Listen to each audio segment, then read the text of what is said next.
results. Revenue at 3.17 billion euros, up 4.2% year over year. Reporting third quarter sales up 4.8%. Franklin Golf Romeo. The Fed policy will be driven by the pace of the data. Same policy will remain accommodative. Futures off session low, still down about 1% on the day for a little more than 4 pennies.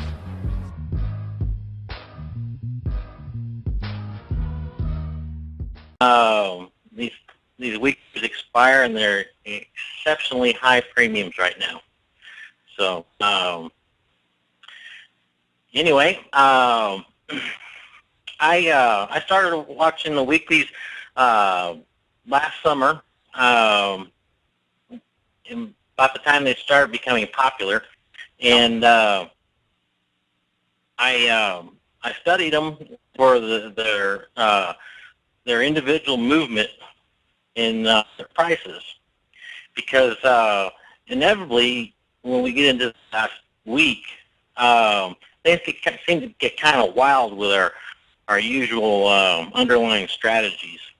So I gathered a perspective on weeklies for time and a study of these things, and we'll move on to my presentation here.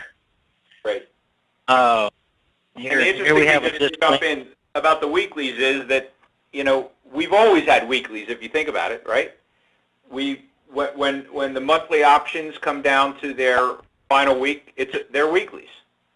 So yeah. It's just most of us did not trade in that final week, and now there's a specialization of trading in that final week. So go ahead.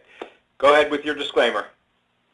Okay. I think most people have seen this before. It's basically saying that I'm not, I'm not giving advice. This is for educational purposes only. Whatnot. Okay. I hope that all you good option traders out there know what this is, and I'm sure you have it memorized. This is the Black-Scholes formula for pricing the price model of options.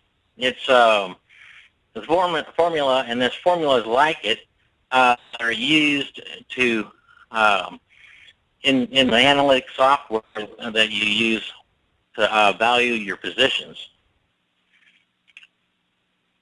There's two parts to an option.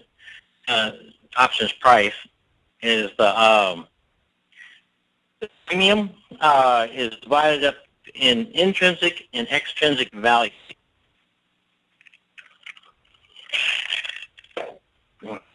Sorry about that.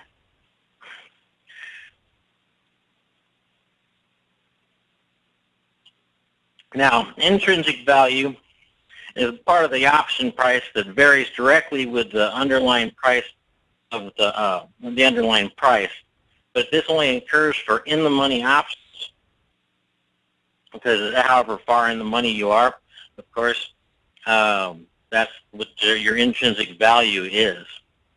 Right.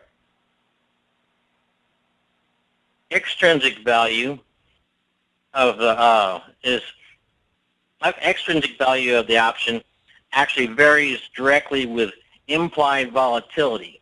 And the reason I say this is that if the implied volatility is 0, then the extrinsic value becomes 0. Mm-hmm.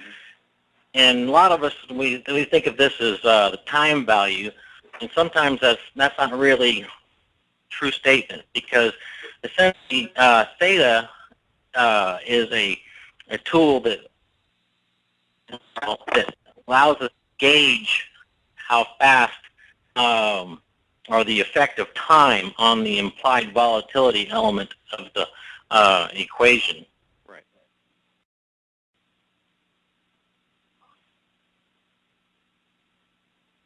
So implied volatility, you know, what's gonna drive the implied volatility? What causes the implied volatility to vary then? Well, essentially supply and demand.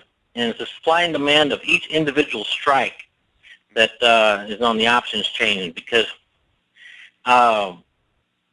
each individual strike is an entity by itself, and some strikes will have more liquidity than others. So therefore, they have more supply or more demand. Now, what drives supply and demand? Well, of course, news, fear, sentiment, human element. So if the human element is really what drives the supply and demand of the option, then implied volatility varies with the human variable. Right. So I kind of consider the implied volatility the human variable. Right. Okay. Now, how does human variable factor into our equation?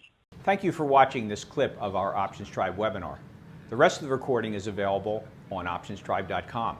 I'm Seth Freudberg, and I've been hosting the Options Tribe since May of 2011. We've brought in options experts from all over the world to make excellent presentations to our members. So go right now to optionstribe.com to learn more about options education, or you can send me an email at sfreudberg@smbcap.com.